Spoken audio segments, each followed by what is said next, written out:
There are goodbyes that scream, and there are goodbyes that don't happen at all. The second kind is quieter, but far more haunting. The most painful endings aren't the ones marked by dramatic closure. They're the ones where the door was left open in the soul. Even if it closed in the physical world, the conversation ended, but your spirit didn't. Maybe you didn't get to speak your truth. Maybe they walked away before your heart could fully surface. Maybe you left because you had no choice, but a part of you stayed behind, and now you feel their presence not in memory, but in something deeper, in the body, in the energy field, in the dreams that keep reactivating what was never resolved. Carl Jung once wrote that what is left unconscious does not disappear. It returns as fate. When a goodbye is unspoken, it becomes a psychic echo, not a romantic illusion, but a symbol of emotional truth unfinished. An autonomous figure in the unconscious, trying to complete the scene. This isn't weakness. It's the soul honoring what never got its rightful place in time. Greg Braden, in his work on emotional coherence, explains that the heart and brain synchronize in an energetic field that stores our experiences. When something is incomplete, it doesn't vanish. It loops through the nervous system, the breath, the thoughts, waiting for spiritual resolution. So no, you're not crazy. And no, it doesn't mean they're the one. It means something in you still needs to be returned, heard, released. This video is not about how to forget them. It's about remembering yourself. It's about closing what was never closed. Not with them, but within. Because some goodbyes don't need to be spoken to them. They need to be spoken to the part of you still standing in that moment. And that kind of closure is a sacred act of soul retrieval. There is a particular kind of heartbreak that doesn't look dramatic from the outside. It looks like silence. It feels like invisibility. And it often happens at the moment when your soul needed to be witnessed the most. When someone leaves, abruptly, indifferently, or without emotional depth. The rupture isn't just in the relationship, it's in the self. Because you weren't just losing them, you were losing your chance to be seen in your final truth. What hurts isn't that they didn't stay. It's that they left before your heart could fully rise to the surface. The grief comes not from the absence of love, but from the absence of recognition. In Jungian terms, this becomes a psychic complex, a frozen image in the unconscious. An emotional scene locked in a loop, asking to be completed. You try to move on, but the moment doesn't let go of you. Because it never really happened, not inwardly. And so you keep replaying it. Not because you're sentimental, but because something in you still believes that if you could just speak, if someone could see what cracked you open, maybe then it could be finished. It's not obsession, it's ritual interruption, like an actor still standing on stage long after the lights have gone down, waiting for a final line that never arrived. The play ended, but your soul didn't get to bow. And until that final sentence is spoken, not to the other, but into your own depths, the scene stays open, repeating itself in thought, in dream, in silence. This isn't weakness, it's soul fidelity. The psyche remains loyal to what was real for you, even if it wasn't seen by them. Sometimes being unseen in the ending becomes the deeper wound, the kind that doesn't bleed, but echoes, and the presence you still feel. It may not be them.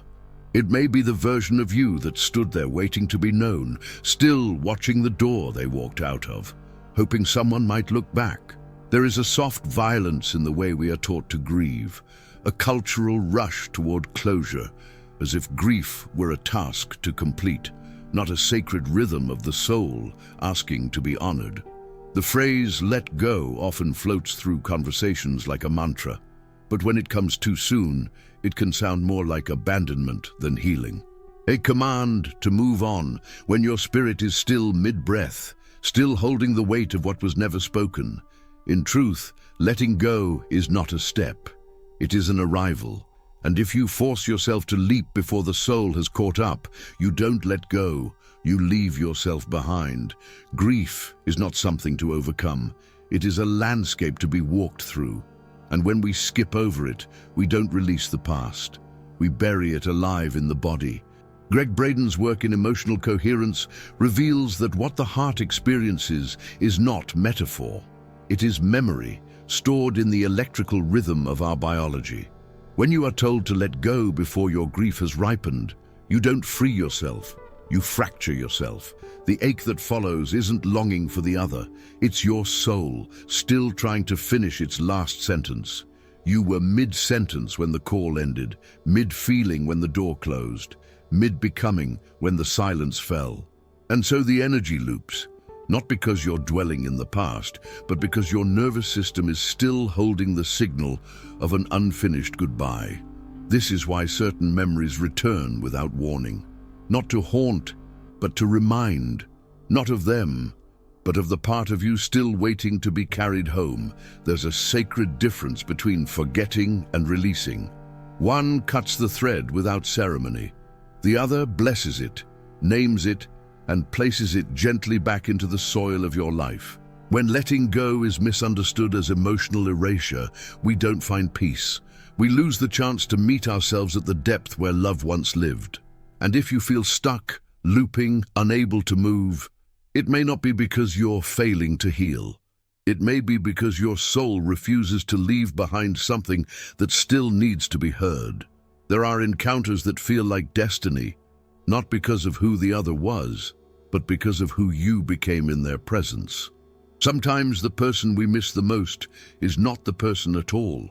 It's the version of ourselves that was momentarily awakened in their light, a version we didn't know could exist until we stood next to them.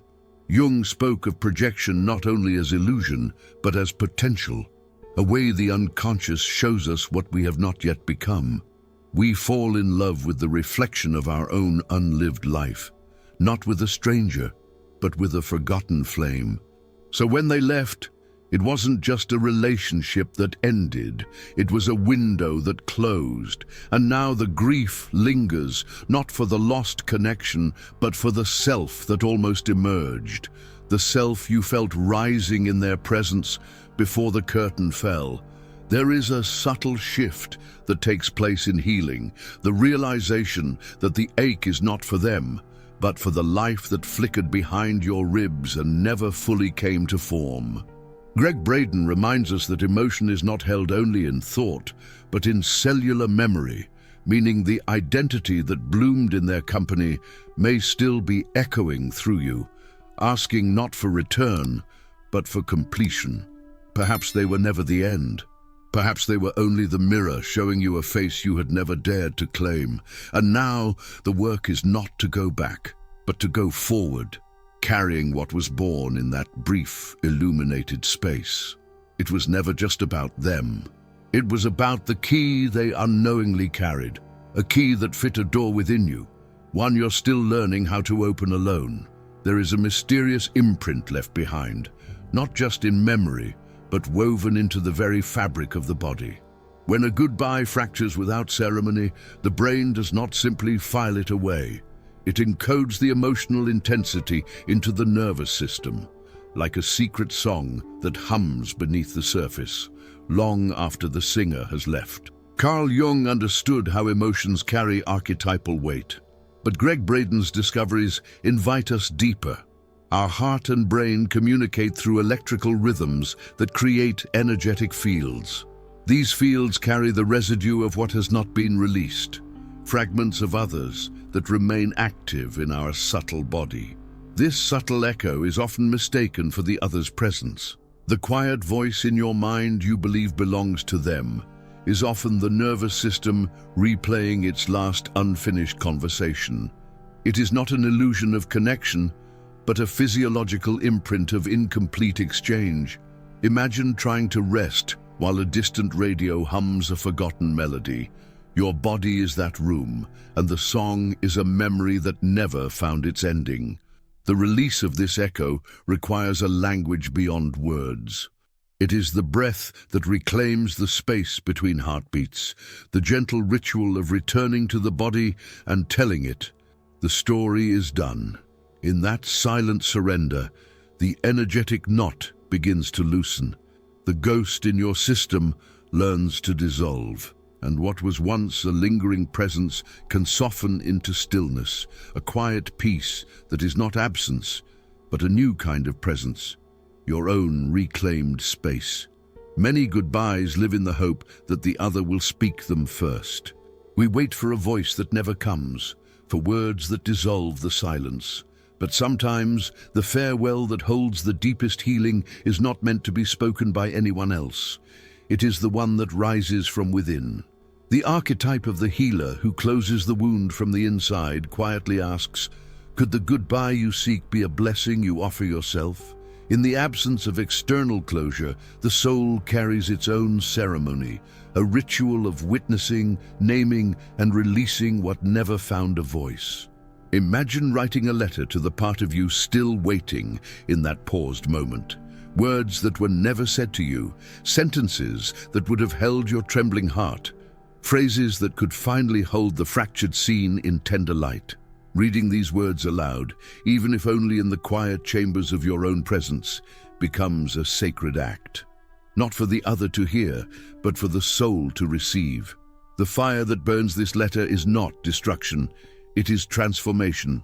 Smoke rises, carrying what was once trapped in shadow, now offered as an incense of release. This is the farewell no one else can give, the blessing only you can create, a circle closed from within, a homecoming of the spirit. In this silent departure, something once lost finds its way back to wholeness. There is a presence that lingers long after the person has gone. But what if the haunting is not the shadow of their being, but the imprint of your own fracture? It is a common belief that forgetting someone will bring freedom. Yet forgetting is a closing of the eyes, a refusal to face the silent rupture inside. Jung teaches that the psyche does not erase pain by burying it. Instead, it transforms it into a spectral image, an echo that returns until it is met and understood. What you feel is not their spirit wandering, but the wound standing at the threshold of your own heart. A door left unopened within your inner house, where your voice still waits to be heard, where your soul still waits to be tended. The presence you sense is the memory of you, the self that stood there without closure, the self that needs to be recognized before the echo can soften. This haunting is not a punishment, it is a summons, a call to remember not them, but the parts of yourself that remained suspended in the silence. Until this recognition comes, the wound will wear the mask of the other. Only when the gaze turns inward does the ghost begin to dissolve, transforming from a spectral shadow into a guiding flame. Sometimes when the world grows still in sleep or silence, their presence comes softly to visit, not as a ghost of the past, but as a messenger from the depths of your own being. Jung described dreams as the language of the unconscious, where unresolved emotions take shape as symbols, not literal figures, but invitations to inner dialogue. The sudden memory, the unexpected dream, the fleeting image. These are not signs of fate calling you back to them, but reflections of a part of you still waiting to be understood. Greg Braden's insights into emotional coherence suggest that what remains unintegrated in our biofield will seek expression, emerging in moments when the conscious mind is quiet enough to listen. These visitations are less about the other and more about the silent parts within you, fragments of feeling, longing, or loss that have yet to find their voice. It is a delicate flame, relighting itself repeatedly, persisting until the story within is finally heard. The question is not who they are to you, but what they represent in the sacred geography of your soul. What part of yourself do they call forth? What is still waiting to be illuminated in the quiet chamber of your heart? In this light, these moments become not haunting echoes, but sacred beacons guiding the way back to your own wholeness. Did you enjoy the content and it made a difference for you? Click on Super Thanks and support our work. Sometimes, when a relationship ends without the sacredness of closure, we do not just lose the other, we lose a piece of ourselves.